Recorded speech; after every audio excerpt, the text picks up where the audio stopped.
been 20 years. Tibet was so poor when I came the first time.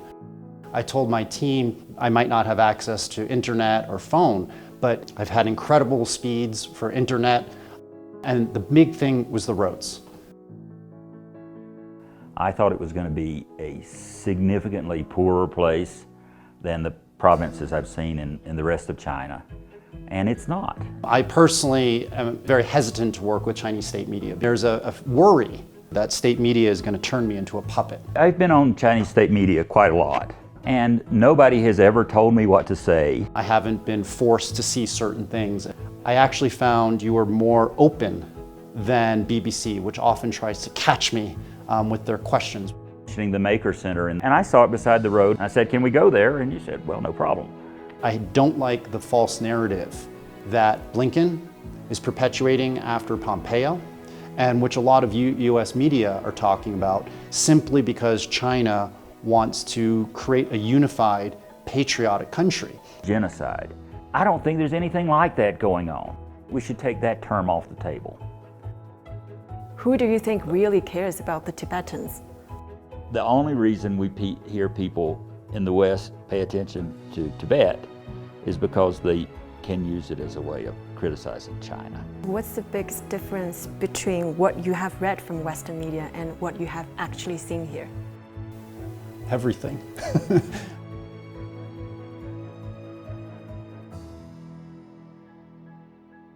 I'm Miao, and this is China Chat. In this episode, we invited two Americans to join us on our trip to Tibet. We visited historical landmarks, public institutions, and people's homes to personally see how the locals live before sitting down to share our experiences and set the record straight about what's really happening here. So guys, what made you interested in joining this episode? I wanted to see Tibet, which is a great opportunity. People from around the world want to see Tibet because they see it as the sort of the most exotic place in the world. How about you, Sean? So for me, I first came to Tibet in 2001. So it's been 20 years that I've been here, and I wanted to see the changes because Tibet was so poor when I came the first time. So I came here because I thought it was a really good opportunity to see what changes have been happening in the last 20 years. Guys, I have to ask, did you have any concerns about being invited by state media to Tibet? For me, yes. I personally am very hesitant to work with Chinese state media because I want to keep my independence, and there's a worry that state media is going to turn me into a puppet and sort of only show me the good parts of Tibet, never show me the negative parts, and control what I see and control what I say. It took me a while to actually agree to do this episode, but it's actually been quite good. I haven't been told what to say. I haven't been forced to see certain things and not see the greater part of Tibet. So it actually, in many ways, you know, I do CNN and BBC and a lot of Western media TV shows a lot. I actually found you were more open than BBC, which often tries to catch me with their questions with the anchors. Thank you. How about you? No, I've been on Chinese state media quite a lot, and nobody has ever told me what to say or restricted what I say or said, "Don't tell the truth about this." That's just never happened, and I didn't think it would happen this time. So I wasn't really concerned about that. I agree with Sean that when I deal with the current Western press, they often come in with a narrative or an agenda, and they want you to repeat their agenda. They're just taking you on board, so you'll say what they want you to say many times. I haven't had that happen here. So when we started planning this trip, we've already asked both of you where you would like to go and what you would like to see. And our itinerary was based on both of your wishes. And we also make sure that you get to talk to local people freely. Yeah, I mean, I asked to see two things. I asked to see school children, and I wanted to see how, you know, everyday regular Tibetans live. When we were driving and I said, I want to stop, you know, you let me stop and go into a house. So it wasn't a well-managed tour where we only could see what the government wanted us to see. We were able to get around. To say about this trip, we've gone places that we just asked, can we go there? And you weren't prepared for that, so we didn't have any restrictions in that regard. The Maker Center in this town, and I saw it beside the road, and I'm interested in maker centers and innovation. And I said, "Can we go there?" And you said, "Well, no problem." So guys, what did you know about Tibet before this trip, and what were you expecting to see here? I didn't know very much. You know, you read about a place, and until you see it, you really don't know what it's like. For the last month or so, I've been reading histories of Tibet. I really had not expected the level of development that we're seeing here at all. I thought it was going to be a significantly poorer place than the provinces I've seen in the rest of China. And it's not. It looks very developed, and actually I kind of want to move here. I look at how beautiful it is. This is your only first visit. You want to move here? This is the first time I've been here, yeah. Well, look at the place. It's so beautiful. Yeah, it's very nice. Sean, you were here 20 years ago. What changes have you seen here? I think for me, the first that was most shocking was the investment into infrastructure. So I run a research company, and when I came here, I told my team, you probably won't be able to reach me. I might not have access to internet or phone, but you look, there's cell phone towers all over Tibet. I've had incredible speeds for internet, and the big thing was the roads. I mean, the roads the last time I were here, mostly dirt, it was winding. I remember just getting sick all the time and going, maybe 20 kilometers an hour. This time, it was fast highways connecting Lhasa to all of the little cities that we went to. So I think it was the infrastructure spending that has surprised me the most. I really didn't expect it to be so good.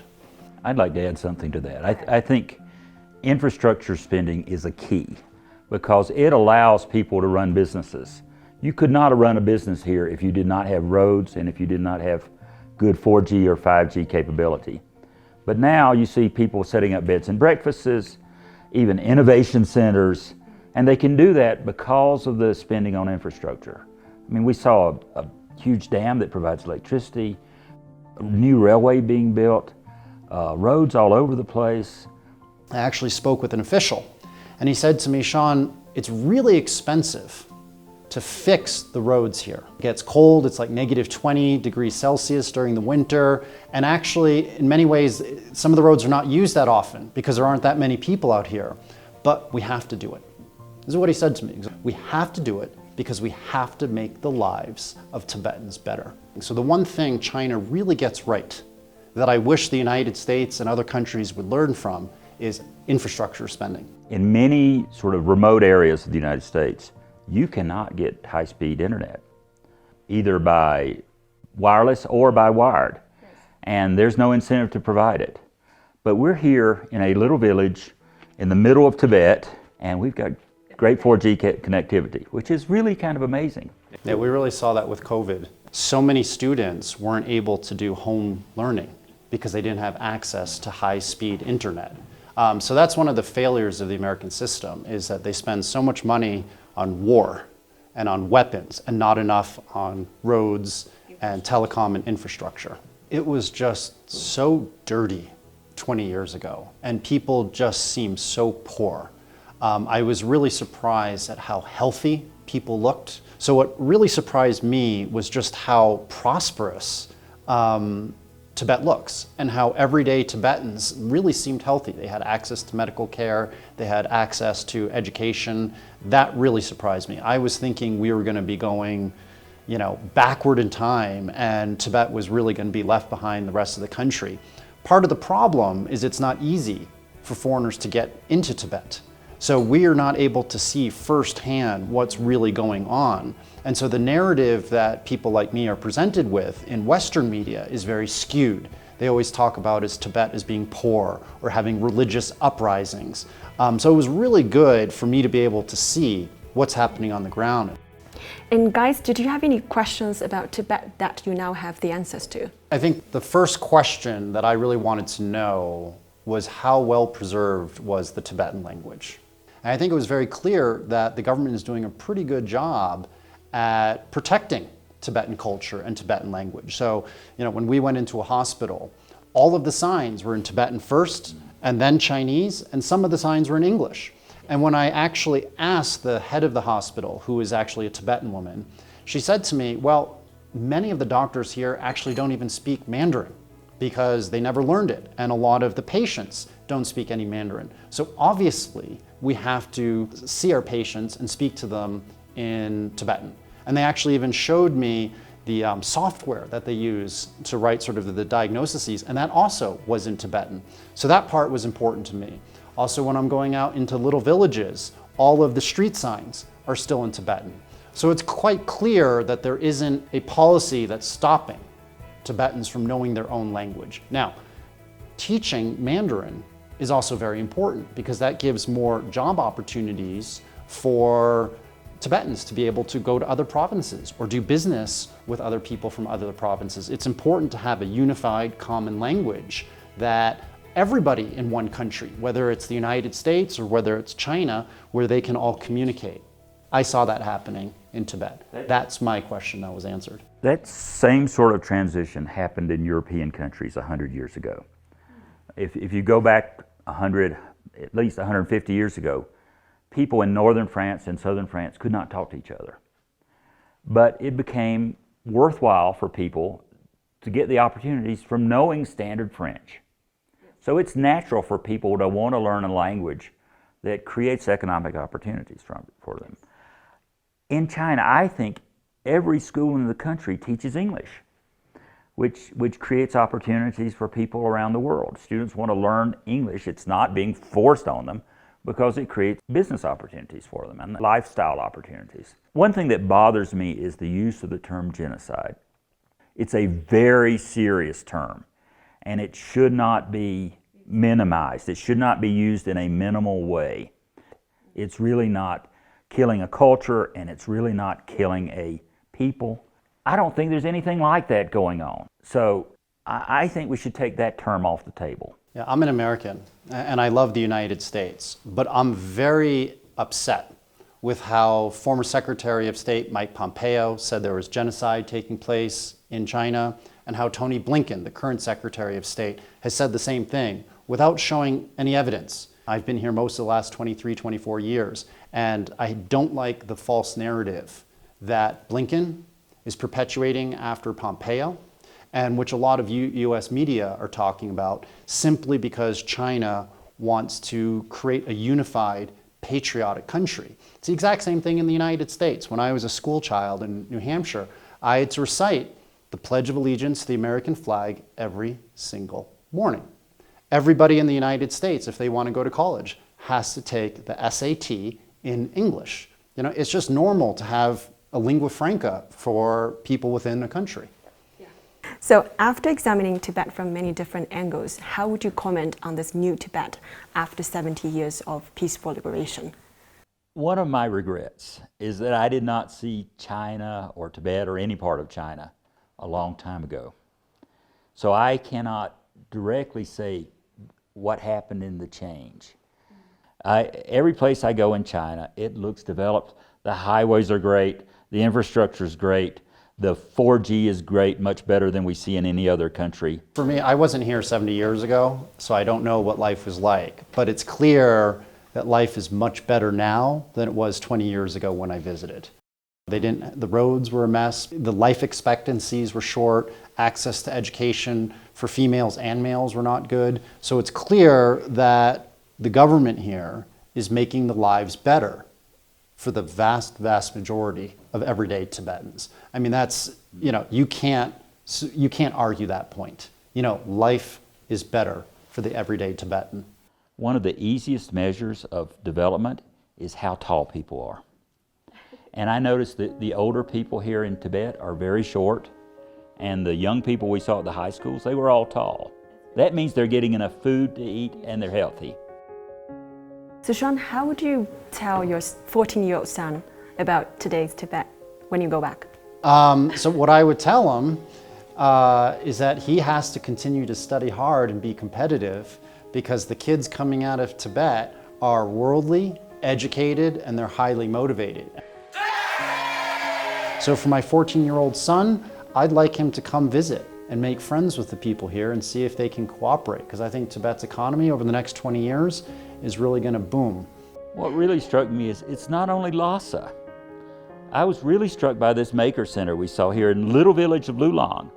But they have a maker center to teach students, primary students in this village, how to be innovative, how to use computers, how to use 3D printers, They used a phrase that means an innovative life, 创新生活, which means they're creating a spirit of dynamism in the young kids. And that's going to pay off over the next 50 years. These kids will grow up dreaming of being innovators, dreaming of building businesses, dreaming of taking advantage of economic opportunities. And guys, what's the biggest difference between what you have read from Western media and what you have actually seen here? Everything. I mean, I think part of the problem, Western media in general takes a very biased narrative of what's happening in Tibet and China. You get a lot of reporters, even from the top tier publications like New York Times and Wall Street Journal, they don't speak Chinese, they don't speak Tibetan, so they're interviewing the sort of same overseas dissidents all the time. And so you get a very skewed view of what's happening on the ground in Tibet. Because I was expecting originally there'd be a lot of repression, there'd be soldiers walking around. We didn't really see that. I think there are two big issues. One is not only on this issue, but on just about every issue, especially the American press has developed they push a narrative rather than do research. They have the story written before they show up in a place, and they're going to write that regardless of what they see, I think. I'm very down on the current state of the American press. I've worked in the press before, and it's very different now than it was 50 or 60 years ago. You know, and they don't want to hear different voices. But because I'm objective, I've been banned. You know, Bloomberg won't quote me anymore. There's a group of editors at the Wall Street Journal who come in and tell reporters to take my quotes out of stories. So I think the US media, they come in with a story. And so they're not looking for the truth anymore. They're not looking for objectivity. Over the last 40 years, the American media is looking at spinning a story. You know, I've posted on Twitter some of the photos of me visiting schools here, and people say, Sean, you're lying. You went to the #1 Lhasa High School where there's 5,000 students, and you showed a video of kids learning Tibetan. You showed Tibetan textbooks, but people actually said on Twitter, Sean, you're lying. It's all a Potemkin village. It's all fake, it's all staged. You know, the government forced all 5,000 students to just be ready somehow for when I happen to just walk into a classroom on my own and say, they're learning Tibetan. I mean, that's ridiculous. Sean, I have a follow-up for you because you tweeted about what you saw and learned this past week, and I noticed you have been attacked by many on Twitter. So do those hateful comments and personal attacks bother you? No, I think, you know, the hateful attacks on me on Twitter, for the most part, don't bother me because it's important that the truth be told. Now, I definitely have suffered professionally, but you have to be honest. You have to be objective, and I feel that I'm lucky. I'm able to show the rest of the world what's really happening in China. But it does impact me when some friends, when some family, you know, don't believe me. You know, they'll sit there and say, well, the New York Times writes this about Tibet, so you're obviously lying, Sean. Because it's just you against New York Times. It's hard. You know, it's me against the New York Times. What's weird to me is a lot of Americans will say, the New York Times is fake news, except for when it comes to China. And it's a conversation I have almost weekly. And so when I've been tweeting about my trip here, I did have someone who's known me since I was a baby message me and was not, I would say, polite in how he had discussed my tweets. And I'm not sure he's ever been to Tibet. I'm not sure he speaks Chinese, but he was willing to criticize without knowing. And that's a big problem, is the lack of understanding between what's happening on the ground. So Sean, I would like to keep asking, what motivates you to keep defending China on so many issues? I think what motivates me is to get the truth out there. It's not necessarily about defending China, it's about saying what's really happening on the ground in Tibet and the rest of China, so that the rest of the world knows China's government and the Chinese people aren't evil. I want the truth to get out there. And the reality is the government's doing a really good job right now. That to me is the key, because I've always wanted to be a bridge between the United States and China, because I feel that the whole world wins if China is successful and the United States is successful and they cooperate together. I'm really frustrated and saddened and worried about not just a Cold War, but, you know, a hot war emerging between the United States and China, because people in DC are just hysterical about China's growth. You know, anytime I say anything good about China, I get attacked. The truth has to get out there, and that's why I keep doing what I do. So guys, as foreigners living in China for many years and after spending a week here, what would you say are the common misunderstandings or misperceptions about Tibet? There are a huge number. One problem is, we've just talked about there's some narrative in the press that's negative about it. There are also honest mistakes. China changes so fast that anybody who writes a book about China, it's wrong by the time it gets published. I mean, I keep hearing, even today, I hear people say, China's development is only in a few coastal cities and the rest of it's desperately poor. People still say that, and they believe it because they read it in a book. And it may have been true 20 years ago. But now we're in one of the most remote areas of China. There's a lot of development here. So things change so fast. It's such a dynamic economy that people need to realize that China's changing, China's developing. One thing I would recommend for the rest of the world is, well, at least for my own country. I'm an American, I love the United States. One of the reasons I want people to understand what's really going on in China is that the United States has wasted so many resources over the last 20, 30, 40, 50 years getting into stupid wars and pushing for changes in other countries that we don't understand, where we should be concentrating on our own problems. We need a lot of transformation in the United States, and we should be focusing on that.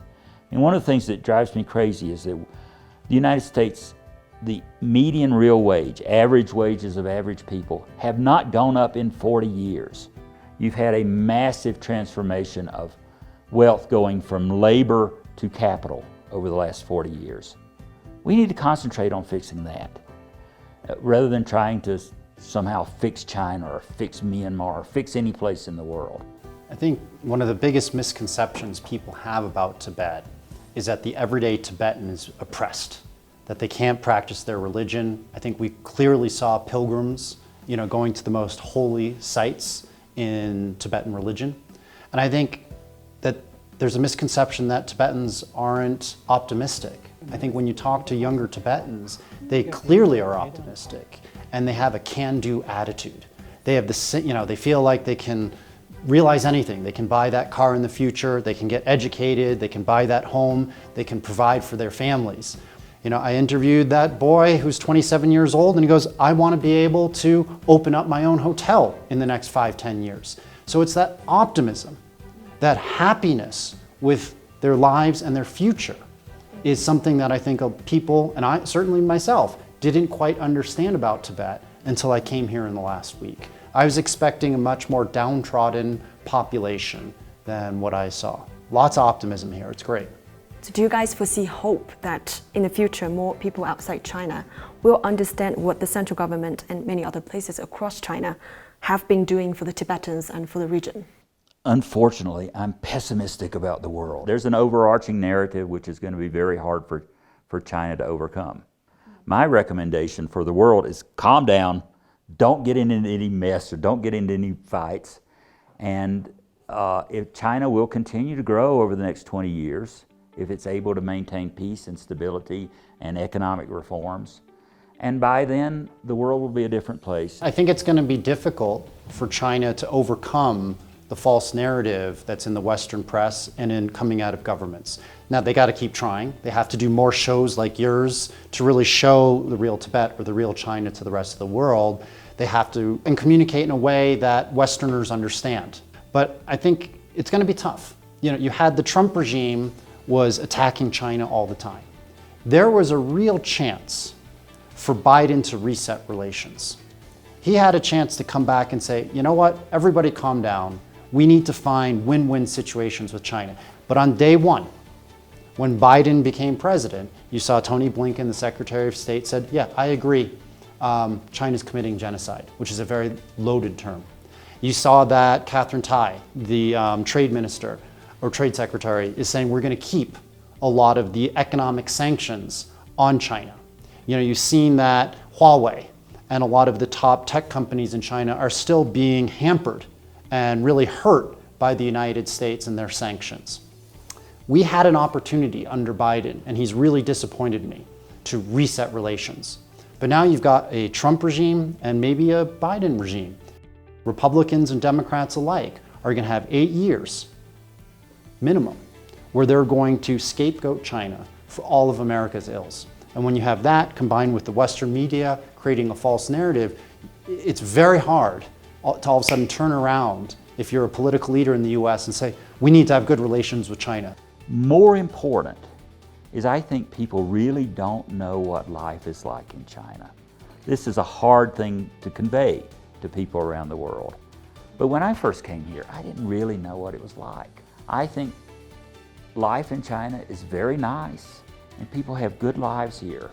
And just conveying that, what normal life is like, is something that people in the West do not understand. And shows like yours and others, it's important for people to get a view of how nice life can be and how optimistic people might be and how the young people, very energetic young people, many of them. And there are a lot of people who are very admirable, you know, poor people building businesses, changing their lives. This is an admirable lifestyle. And I don't think people in the West have any understanding of that. Now, it's going to be very hard to convey that because I've lived here for 5 years. I'm seeing it, but most people cannot see it at all. So if they see 5 minutes on the news at night that's critical of China, that's all they believe because that's all they know. So that's something, you know, I think shows like yours have the ability to really change the perspective of Westerners, right? You can get guests like us, you know, well-spoken narrator, you know, hosts like you, and you can show the good of Tibet, but also, like we did, some of the poor people. That's a really important story that China's media and China's government needs to get out into the world, the good and the bad. Yeah, that's why we insisted that we have to go to places that are not nice yet. And, you know, like I said, I want to be a bridge. You know, I've been posting on LinkedIn my experiences here. I think it's the last 3 Assistant Secretary of States for East Asia from the United States are all connected to me, and they're seeing all of my updates. And, you know, the heads of the military in the US are all seeing my updates. So I'm hoping through shows like yours and more backroom meetings that we're going to be able to calm tensions down. But I'm still relatively pessimistic. So the other thing I was wondering when I watched those videos on YouTube about Tibet, I was thinking, who really cares about the Tibetans here? So do you guys have any answers to that one? Look, people around the world don't wake up in the morning thinking about what's happening in Tibet. They have very little information about it. I mean, people care about their own lives and their own people and their own country first. I think the only reason we hear people in the West pay attention to Tibet is because they can use it as a way of criticizing China.